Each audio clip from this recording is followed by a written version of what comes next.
Ring. What? Can you hear them? Can you hear them? Yeah, Do what? You want to use I just want you to try it on for comfort. Okay. I hear Aaron. I hear Aaron.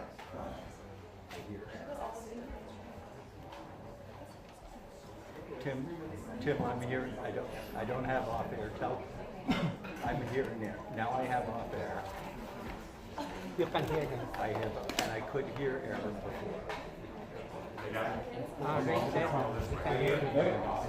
You right here? Yeah, you're good right there.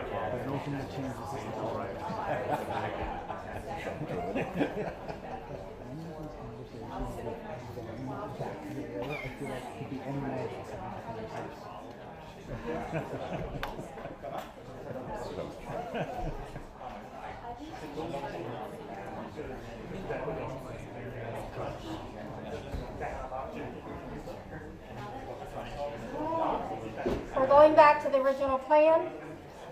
It is, sorry. What time is it? 5 minutes. It is Sauce Shuck, the Director of Public Incidents. Thank you. Okay, that gentleman, and Lewiston Police Chief David St. Pierre, which I can say. So we're going to need space here. We're going to bring something huge through.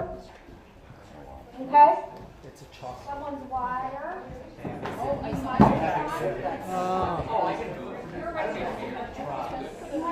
Latecomers. Did you hear that? They changed it again. St. Pierre. Yeah, Sawcheck and St. Pierre and no loss. And they're bringing something in. And that's all.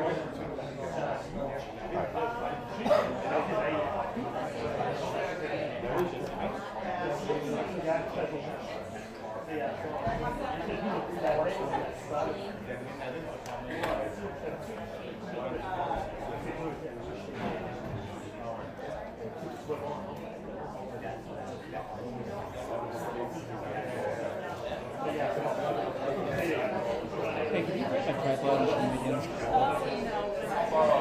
I'm over on the other side over here.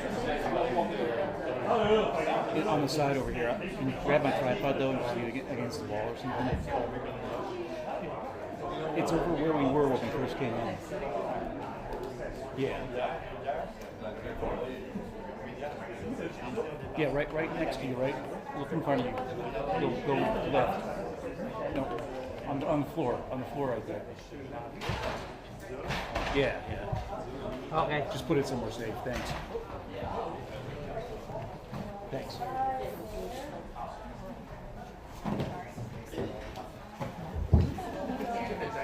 Oh, we cannot see it. Right behind it.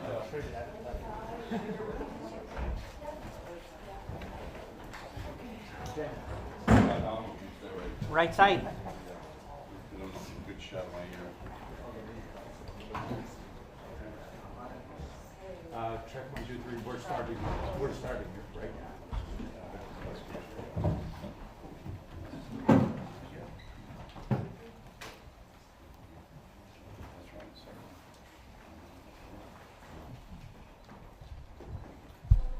Good morning. Thank you very much again for joining us. My name is Mike Sawstruck. I'm the Commissioner for the Department of Public Safety here in the state of Maine.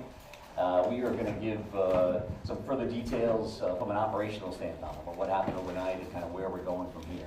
But before we do that, I would like to ask Chief St. Pierre to come back up and join us and kind of touch on the Lewiston experience overall. Chief? Thank you, Mike, and good morning, members of the media and the public who are watching closely as law enforcement continues to work diligently on this rapidly evolving investigation. The safety of our community remains paramount. I want to assure all that a tremendous amount of law enforcement manpower, time, and effort is being utilized around the clock, literally around the clock, in every effort to apprehend the suspect as well as to safeguard this community. As the Chief of the Lewiston, Maine Police Department, I am extremely thankful for the community's outpouring of support being offered during this tense and trying time. I extend my deepest appreciation for all of our law enforcement partners who have responded from literally around this nation. Again, I will ask the community to be as patient as possible with this process, realizing that there are many moving parts and coordination of efforts involved between multiple agencies. We will attempt to provide as much information possible as this investigation proceeds forward. I would also like to acknowledge and thank the many businesses, restaurant owners, individuals who have provided meals and other essential items to support an investigation of this magnitude. Following this press conference, details will be shared regarding counseling locations, where somebody can make a donation if necessary or asked, and the hosting of several different vigils. On behalf of the hundreds of law enforcement officers who have descended upon our great city over the last 3 days, we want to extend our heartfelt support as well as our sympathies to the victims and families involved in this senseless tragedy. Thank you, and I'll turn it back over to Mike. Thank you, Chief. I appreciate that. So I guess for starters, I want to make sure that we always take a moment to acknowledge the victims, their families, and how this is negatively impacting the state of Maine, the city of Lewiston, and really our entire country. We know when these things occur around our country, we are all so incredibly focused on what happened, and then we try to get to the why. And there are certainly times when we can't quite figure out the why, because every one of these situations is so tragic, so outside of the norm, that it makes it difficult for community members of all types, in all locations, East Coast, West Coast, it doesn't matter, to fathom how these kind of things could occur in the greatest country in the world. So we're going to continue to work towards that. And as a piece of this, I wanted to come in and really speak to the partnership that we are committed to have with you.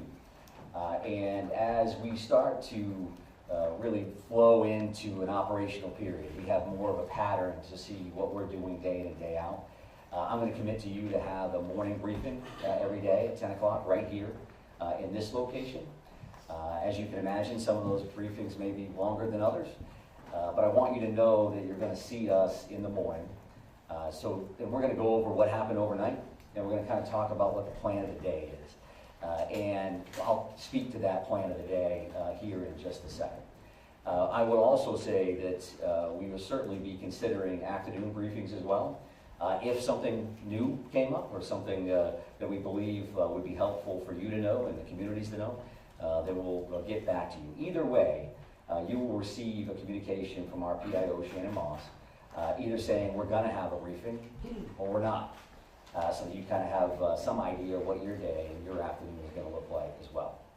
So I would also say that these daily briefings, as you can imagine, will be more operational in nature. That our families, our communities, our loved ones are always going to be in the forefront of our mind and certainly in our hearts. But we do want to talk to you about this is what we're going to do, this is what we did, because I know that's incredibly important to you. And then you're going to share that appropriately with your viewers, with your readers, and that's going to help everybody start that healing process as well. I know that information is power, You also know that there's going to be times that I won't be able to give you all the information that you need, or certainly that you want. And that won't be done because we're just not going to tell them. That's going to be done because from an operational standpoint or a tactical standpoint, there are safety concerns that I have for our first responders and that we all have for our community members. So please keep that in mind. I will go back to like a Q&A kind of a period. We want to allow that opportunity, and we're going to try to do the best we can. But if in my mind the math starts leading to, well, I'm going to get asked 10 questions and I can't answer 9 of them, then maybe that's counterproductive to a certain extent. So we're going to try to front load as much information as we can, again, with these particular sessions. So that is kind of the plan moving forward. And to speak to today's briefing in particular, I would tell you that the overnight hours, and we are on 24/7, and we will be, until the suspect in this case, again, is brought to justice. So overnight, our officers, our investigators, and that's investigating, when I say our, I'm talking about local, county, state, federal, all of our partners, been continuing to work 530 plus tips and leads that have come in from the general public, from a number of communities, a number of different relationships. And as you can imagine, those vary greatly, depending on that individual's knowledge of what happens and what they want us to do about that. So we're continuing to check those things off the list as we go. We're also continuing to do searches at the 2 primary venues here. The one being Schemengees Bar and Grill, and the second being the Sparetime Bowling Alley. I will tell you that it's going to be easy to think, how come, what's taking them so long to work these scenes, right?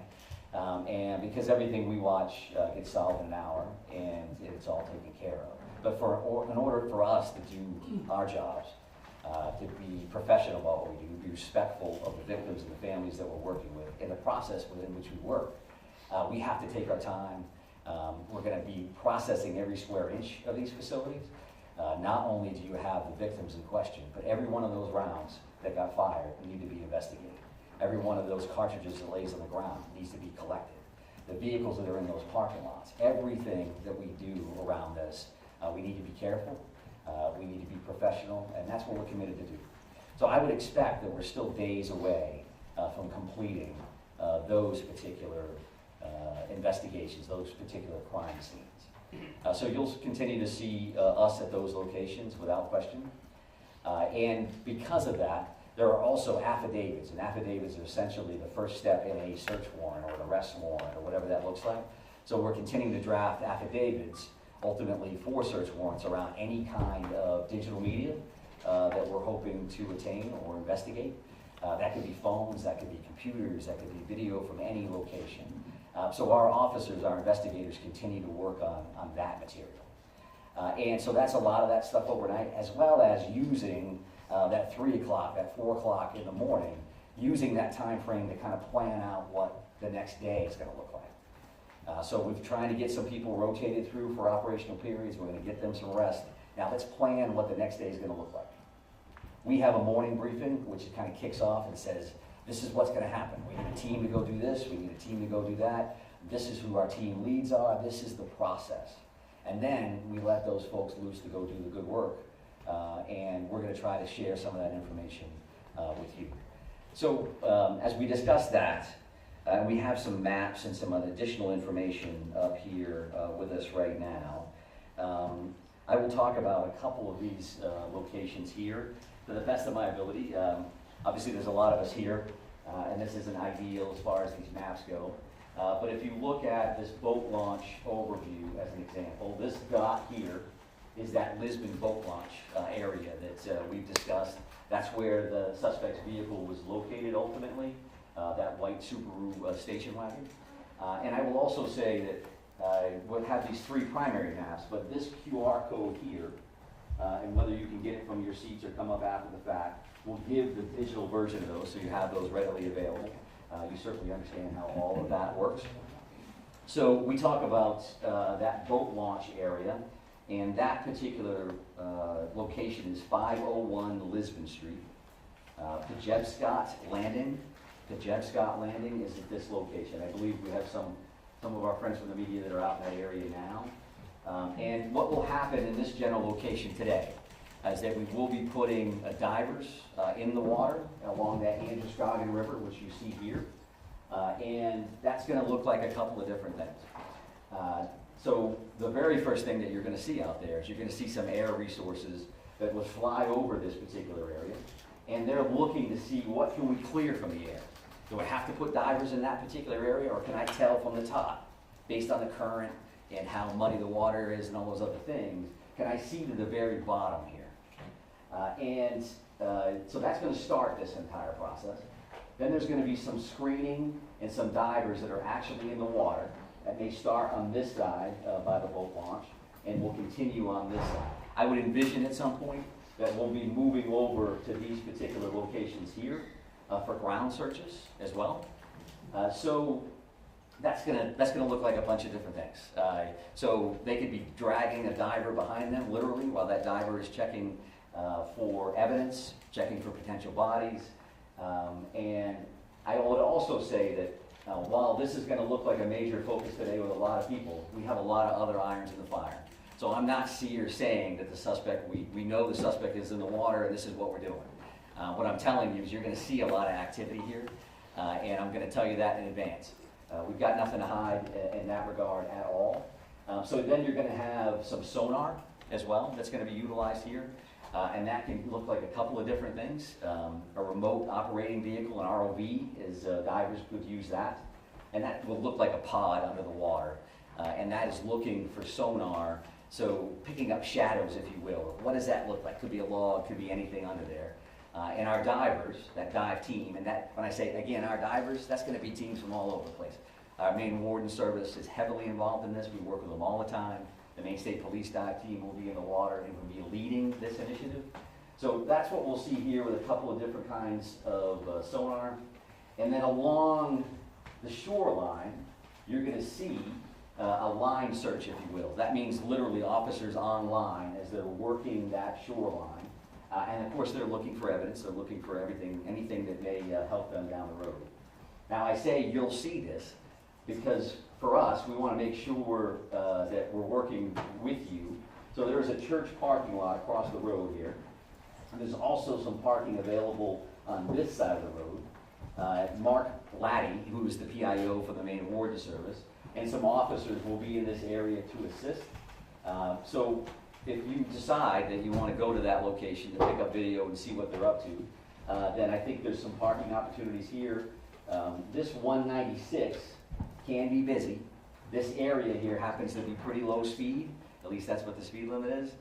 So we're going to be around there to try to keep that as safe as possible. But we want you to be mindful that we may ask you not to stay in on a railroad trestle, or we want you to get your coverage. We want to be partners with you. However, you're not going to be able to have full access to that site. I think that's common sense. And we want to make sure that you can do your jobs and we can help you facilitate that. So you're going to see a bunch of people in that area, that 531 Lisbon Road. A couple of these other locations, if we start here, this is the bowling alley scene. This red dot is actually where that is. You all understand that. We will have some additional officers there checking this wood line and continuing to do those sweeps, those searches. There was a lot of shots fired in these locations. We want to make sure we have all the evidence humanly possible. And then this is far from ideal, considering it's directly behind the podium. But this is. Slide over to the right. Can we do that? We're jammed in here with the wall. Yeah, we may lean towards that QR code. If you can't see that, I apologize. We'll have to take a look at this particular option in the future if this works for us. But the bar and grill here, there is a red dot, and you can see some wood line around that. Each one of these locations is going to have lots of police officers there, as you imagine. A piece of all of these things will have a QRF, or a quick reaction force. So we're going to maintain security here because clearly, as you realize, the suspect in this case is not in custody. That continues to be our focus. And I think if you look at these two things, we have an investigative bucket with a great deal of resources that are investigating the crime, what occurred. And there's clearly an apprehension team here with a lot of folks that are involved in that. And of course, they're going to intermingle. That's a given. But I think in this scenario, I want you to keep those two things in mind. Because even though we're going to be active with this search and the investigative side, always in our mind, we're going to be looking for the suspect and making sure that the people that are involved in these various searches, to include yourselves, are safe. So that is clearly another focus that we have in mind. I would also like to talk about, we talk about procedures, you talk about practices. There was a lot of activity last night from members of the media in Bowdoin. And what I would tell you is that I'm showing you these 3 locations. There's a bunch of others that we're going to be working on. And that's not, so we don't have 50 maps up here. We're just going to be working on other locations. And that's not meant to be secretive. That's just to tell you that we're going to be all over the place. That's not saying that we know that the individual is in this house, or we know the individual is in that house, or they're in that swath of land, this acreage. That's not what we're doing. But we do look at all these situations as if the individual could be in there. And if that's the case, you'll see tactical teams at some point. A lot of folks are just dressed in a more casual manner, or a BDU, or battle dress uniform, just because they're going to be out in the woods and they're going to be out crawling around. So that doesn't mean, just because we're making announcements on, over a PA system, that the individual is in there and we have an armed standoff and there are police swarming. There's just a lot of resources that it takes to work these scenes, right? I mean, I think that part of it, again, is common sense. And we want to be as forthright as we can around that as well. We won't be able to say every time we're hitting a location, hey, we're going to be at this spot, and because it's just not practical, and it's not safe for a lot of folks. So if you hear announcements in PA systems, as an example, a piece of that is us just giving notification that yes, in fact, we are the police. We are going to be knocking on this door. We would like you to come out if you're in there.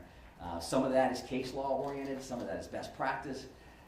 And some of that's just standard operating procedures from our end. So keep that in mind. If you have a question, you can certainly reach out to Shannon Moss. Many of you have, and if we can answer it, we will.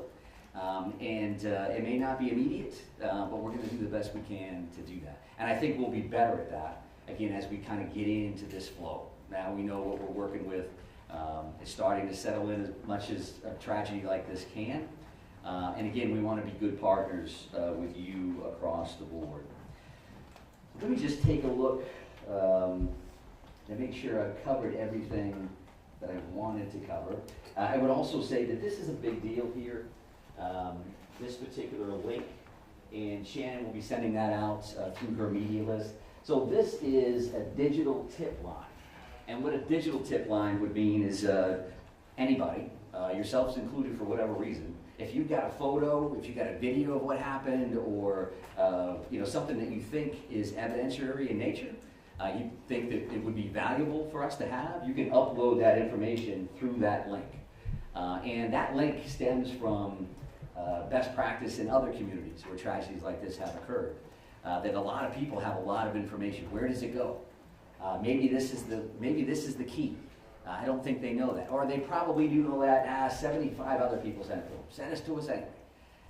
And we want to see that information. So that's pictures, that's video, that's any of that kind of material to that particular link. And again, the QR code is something that we already talked about from a mapping perspective. I would say that our ongoing victim services efforts, that is something that we're working with victims' families, the community as a whole, and we are working with families that have currently been notified. We're continuing to identify victims in this case, and as those occur, additional resources will be available to the general community. I would say, again, as a little bit of a reminder, some searches you may see, well, why does that search have an armored vehicle involved, and then they're walking along a river, shoulder to shoulder. Some of those are going to be tactical ground searches versus just the kind of standard line search or grid search. The Maine Warden Service do this stuff all the time. They're incredible, searching for people, and incredibly valuable for us as it kind of expands out to evidence in many of these circumstances. We do clearly continue to have air assets, whether that's helicopters or planes, just because they're involved, again, as we mentioned here, right, that's going to be an overview. They're just flying over that site. They may be hovered someplace else. Is that because we found the suspect? That's not a guarantee that that's the case at all. I would also tell you probably new information. Initially, that first night, we had 70-ish or so witnesses. The FBI has been incredibly helpful with things that may sound as simple as you've got to transcribe 70-plus witness statements. They're bringing a lot of resources to play, and so we're continuing to do a lot of that work behind the scenes as well. I think that the shelter-in-place order, right, that's currently in place for Lewiston, Auburn, Lisbon, and Bowdoin. When you hear the names of those communities, obviously you know that a lot of our focus, a lot of what occurred in those communities, whether it's Bowdoin because that's where the suspect's house was, Lisbon where the car was located, or Lewiston, Auburn, some conversation earlier about Auburn locations, and Lewiston where the focus of those first two tragic active shooter situations occurred. That's an ongoing conversation that we'll have every minute of every day. Does it make sense that those orders are still in place? And can we relax those, change those? They have not been changed in any way at this point. But we realize that we want to keep our community safe. So that's again, the forefront of our minds. But we know that a shelter-in-place order in general, similar to orders around COVID, can have some negative impacts on families and going to school and businesses and all those other things. So we have that in our mind. There is that pluses and minuses chart that's just kind of active as we kind of work through this thing. So know that we are actively thinking about that. And truth be told, working with, specifically right here in Lewiston, working with our officials, working with Chief St. Pierre, working with the mayor and others, having conversations about what does that mean, and what is that going to look like this afternoon, tomorrow, and moving forward. So I think that's enough sharing from my end. That's a lot of information to overload you with there. I would want to come back, however, to say that there's a lot of stuff going on here. But what matters to us, again, is the safety of our communities, the safety of our residents. We care about each and every one of them, as you do. And we're going to continue to fight on their behalf to bring this individual to justice, because we know that has an impact on starting that healing process. It's not a slam dunk. It's not, we got them, now everybody's better. This is going to take a while, right? It's going to take a while for communities to work through. It's going to take forever for families to work through. You lose somebody that you love. That's a big, big deal. So I don't want to get lost in the minutia of this is what we're doing, and this is a map, and it's a QR code. It always comes back to this other stuff for us. So again, we're going to try the Q&A deal and see where we go. Go ahead, right here. There were reports that you all found a note at his home. Do you know the contents of the note? Can you share that?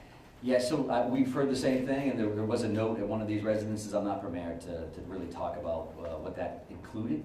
And I think that's probably, again, a common sense answer, because that does involve, is there a mindset here, is there a motive, what did that entail? So we'll definitely continue to work on that, and when we can release it, we certainly will. Sir, right here, sir. Commissioner, so in reference specifically to what's behind you and what's going on at the river, is there any information that you have that's leading you in the direction that he may have killed himself and his body is in there, or is it just one of the possibilities? Well, I think one of the possibilities is key, right? Because clearly we don't have him located at this point. We don't have him in custody. So all of those options are on the table. We certainly don't want to wait too long, because the river is a big piece of this. The car was located there. Evidence is located in the vehicle or right there along the shores of the Androscoggin River. So that's stuff that we want to make sure that we're checking, and we're using the resources that we have available. We're using the expertise that we have available with the dive team and all our partners to make sure we're checking that at the same time, right? We're checking all these other things. We're working through the crime lab on this other information. So all of those things are occurring at the same time. I would also state, and I want to make sure that I say this because they've been very, very helpful. The Brookfield Power Company owns 2 dams, operates 2 dams in this area. And they've been very cooperative. You know, they live it every day. So as an example, one of the things that we're doing, the river currently runs at like 8,500 cubic square feet per second. And when they tighten the dam tools down, they actually lower that down to like 5,500 cubic feet, right? Does that mean anything to you? What it means to us is that that current, if we can slow that current down, we can lower the amount of water in the river. It's certainly easier for us to work. It's easier for our divers to see in clearer water than muddier water. If it's a foot lower than it was before, it's easier for us to work. And there's different searches, obviously, but unfortunately, people lose their lives in bodies of water on a regular basis. So this is something that we're trying to dial in. But yes, sir. Yep. Deer hunting sucks tomorrow. Sure does, yep. Yeah, can you address that? Yeah, sure. So I've had conversations with Commissioner Camuso, Inland Fisheries and Wildlife. Judy's great. We are having those conversations. I would expect to hear more about that later in the day. It's a big deal in Maine. It may not be a big deal for a lot of people from other communities, but we know what that's going to look like. We also know we're in the woods. You know, if you just happen to be in the woods, minding your own business, going for a walk, that's going to make us a little concerned, right? So it's definitely a good question. It's something that we're actively working on. Right here, sir? You talk about this tremendous amount of assets here and the search for him. Can you talk about the pressure you guys are feeling to find him, to give this community some sense of answers as this ends versus third day? Yeah, sure. I think, you know, pressure is one way to put it. I mean, we're concerned about the victims, their families, and our communities. I'm concerned every day, 24/7, 365, at this point for 30 years. That's why I got into this business. We do want to help people. We do want to make them safe. Making them safe and making them feel safe may not necessarily be the same thing either, right? Because I think our law enforcement partners, our first responders around the state, everybody is dialed in. They do that all day, every day. This is clearly a completely different animal. So for us, we want to make sure that we bring this individual to custody. We've got to do it right. We got to do it the safe way. Don't want to see anybody else get hurt, certainly our people and our community members. So we want to make sure that we do that right. We're not going to be rushed, but we're running right on that level. That we're going to work as hard as we can, as fast as we can, with as many resources as we can to try to bring some kind of closure. We understand that the family is being cooperative. What are they telling you? Well, I think that whether you see the 530 tips and leads overall, I think we're seeing a lot of cooperation across the board. I'm not going to speak to anybody in particular, but I think there's a lot of cooperation.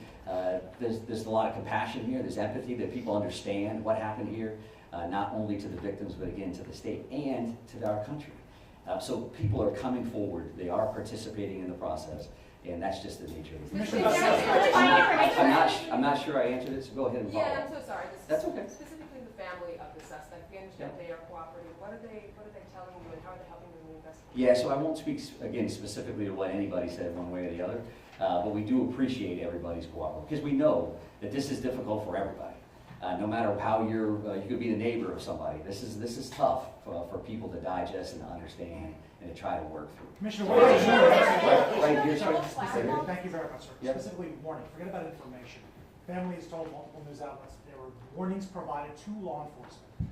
Which agencies received those warnings, and did you think at any point that it might warrant the yellow flag pursuit? Well, I'm heavily involved in the yellow flag conversation overall, but the reality for today is I'm not going to talk specifically about who knew what and when. We're still actively involved in a very dynamic situation here, and we're focused on an individual that currently has 8 warrants out for murder. We're trying to figure that part out, trying to bring him into justice, as well as investigate this crime. There will be a time. Can you confirm the warning, though? Can you confirm warnings were issued? I cannot.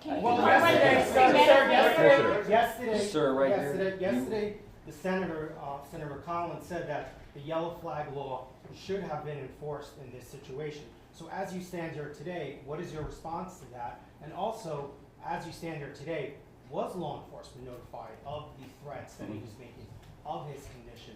Were they aware of it, and what steps were taken to investigate that? Yeah, I appreciate the question, and Senator Collins is great. We have a great federal delegation that works incredibly hard on behalf of the state of Maine. I don't know exactly what the good senator said. I respect her a great deal. So I won't answer to any comments that she made. If that's her perspective, based on what she knows through the general public or otherwise, then that's fine. She certainly has the right to do that. But based on what I've seen, we're going to continue to work through that. We asked good questions. It may have been you, sir, around the firearm itself. And there's going to be an opportunity. The ATF is here. The ATF is working with us. They have been there since the first second. There's going to be an opportunity to answer all those questions and figure out, so was that a violation or not? It's also an opportunity from an educational standpoint to talk about what that really means, what that really looks like, and what the options in fact are. Right, I mean, the thing is that folks want to know I'm where they're going to go over this. here though, sir, so I appreciate the follow-up and the initial question. You talked about timeline yesterday, 911 calls. Do you have the time, precise times that police arrived on the scene? Arrive, no. So it was 6:56 for the initial call, and then 7:08 for the second call. Multiple calls for each location. And so that's what I had. I don't know exactly when they arrived, other than to say these calls in any scenario are a priority, to say the least. So everybody's going, and they're going as fast as humanly possible. Can you confirm that you've identified 16 bodies, sir? Is that enough, sir? Does that make sense on that? I will take a look at the arrival time so that we have that information and we may be able to provide If that. we can get a further timeline, I would say this, okay? The way this is gonna work, just so we're all clear, the way this is gonna work is if we have a Q&A and you ask me questions and I attempt to answer them, as soon as we start yelling over each other, I'm done. Just so we're clear. And we don't want to do that. We're trying to be as cooperative as we can across the board. But we'll be back another time, and we're just trying to figure that out. Yes, sir, right here. Thank you. We're coming up on 48 hours. Are you concerned the trail is growing cold? I think that every minute that this goes on, we're more and more concerned, because what's the next thing that's going to happen? And we understand that. And that's why we're working 24/7 to bring this individual to justice and to try to bring some closure and overall safety to our communities. So yes, we feel that just as much as the community member does or anybody else. This is a privilege. This is an honor we have to do something about these tragedies when they occur. In many instances, I've been in those scenarios. This happens out of state. You're sitting on your couch wishing you could do something to help. Well, we're in a position to do something to help, and we will. There's no question in my mind that we will bring this individual into custody one way or the other. I'm going to take one more question from you, sir, and then we're going to be done. Can you confirm that you've identified 16 out of the 18 bodies? And if so, can you confirm the demographics, please? Yeah, and I think that that may be a question, the specifics may be a question for a future briefing. We have identified and notified the families of 8 of the 18 fatalities that were involved in this incident. We mentioned those 8 murder warrants, and the reason why we have 18 victims, we only have 8 of those warrants. That's because 8 of those people have been identified, and 8 of those people, the families have been notified, which is certainly key for us to make sure we get that right. But further demographics around that. The Colonel gave gender yesterday, and we'll take a look at ages and some other information. I'd like to be able to. 16 number is inaccurate. So I'd like to be able to honor the group of victims by talking about them in a specific session that I would view coming shortly. 8 of the 18 have been identified and notified, not 16, and I don't know where that came from. So thank you very much. I do appreciate it. We will see you again along the way. Thank you. Part in Maine. Hold still, everyone. Come on. Kevin.